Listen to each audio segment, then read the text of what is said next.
time machine. Oh, you wait. Wait till you see what I can do with my time machine remote control.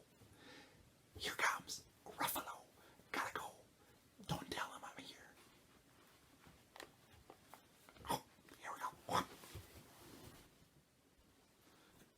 Good morning, K6. I think the iPad's over here somewhere. Is where it is. I found this ridiculous big hat. Look at this thing. Isn't it great? Oh my goodness.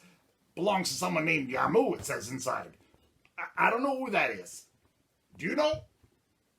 Yamu. Never heard of him. Okay, anyway, today's the day that we're going to finish the story of Sydney and the rescue of Prince Anthony. Yes. And what else are we going to do? Mr. Hurd is...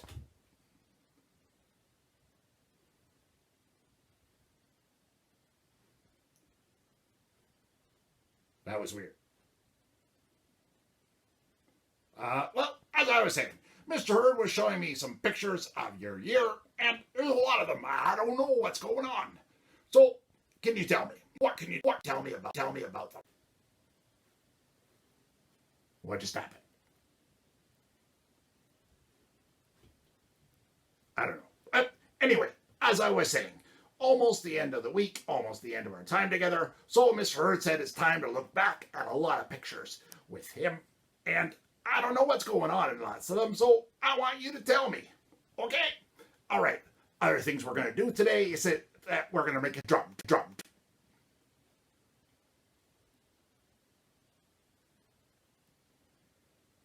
Another thing we're going to do today is make a drum. All right? We're going to make drums, and we are going to make, with our drums, patterns. Yes, of course. Drumming is all about patterns. All right. Now, let's see. What else? Pattern. Wait.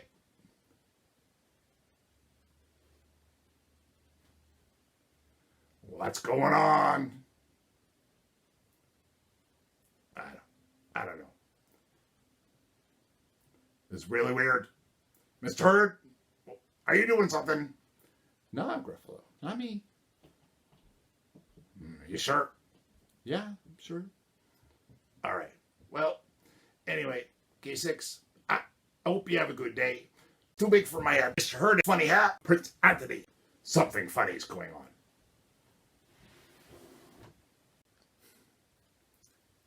Good morning, K6.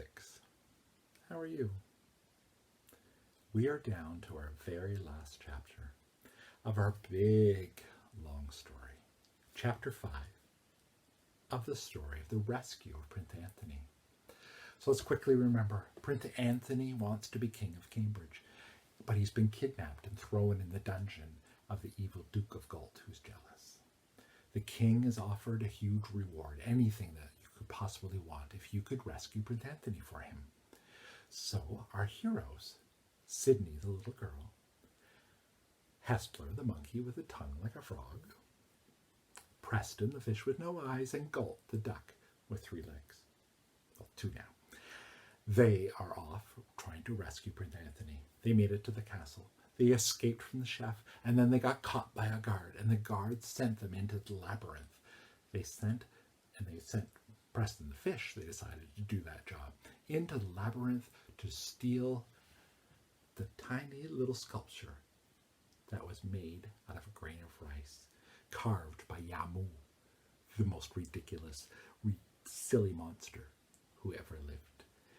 And so they brought it back to the guard who wanted it to sell it for money. Okay? So they brought it back to the guard. Yamu had come as well, and they were all looking at it when we left. They were looking at the grain of rice sculpture, tiny, and they had just noticed that there were words. And I promised that I would let you know what it said.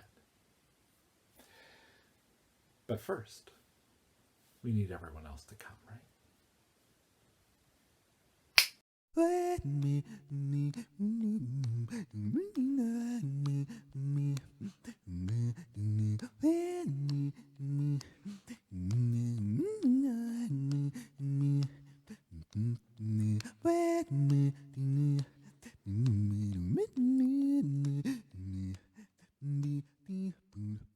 The guard is looking closer and closer, trying to see the words to read them.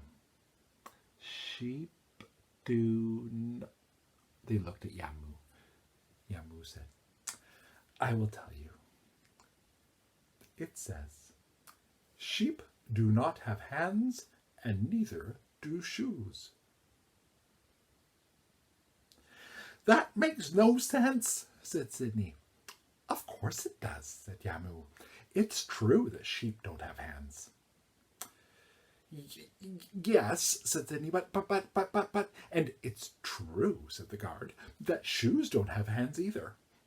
But, Sydney was ridiculous.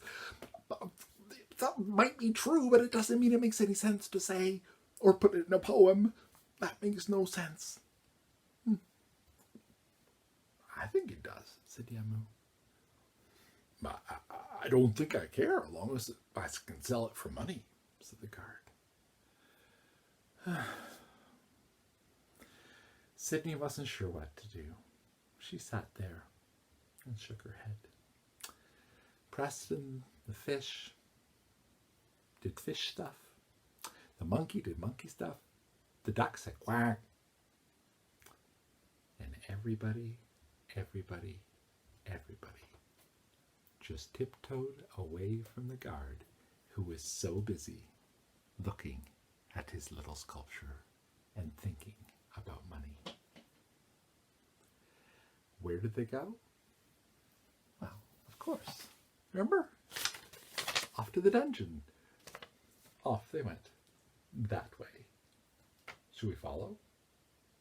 Okay, let's go. Down the stairs they tiptoed. Shh. In the dungeon, there'll be more guards. And it was true. There was 167 guards. That's a lot. Sydney needed a plan. She walked right up to the first guard. She put out her hand. Maybe to shake it. Maybe to ask to hold it. And her face. Not a silly face. A sad face. You see, a long time ago, the great-great-grandfather of the Duke, the one who had said that you weren't allowed to laugh, before that, long time ago, there was another Duke, and this one had said no sad faces, no tears. So long ago that no one had seen one. The guards had no idea what this strange face was. They took out their phones and took pictures, videos. They thought maybe we'll put it on YouTube and somebody will help us understand what this strange face is. What is this face? And Sydney just stood there looking at them with a sad face.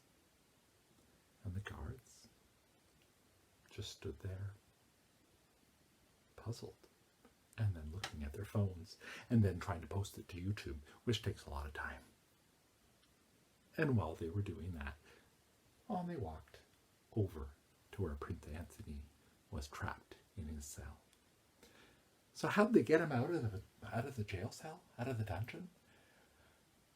There were bars, and Prince Anthony was just on the other side of these big bars. Do you know how they did it? It's a ridiculous story. They're ridiculous bars. They were made out of Play-Doh. And out he walked.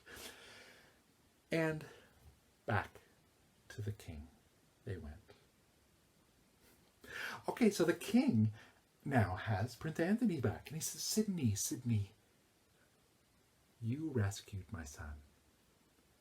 What would you like for your reward? I promised you anything in the world that you would like. Sydney looked up at the king. She looked at the clock that she had learned how to read. Said, Sir, it is almost time for nutrition break.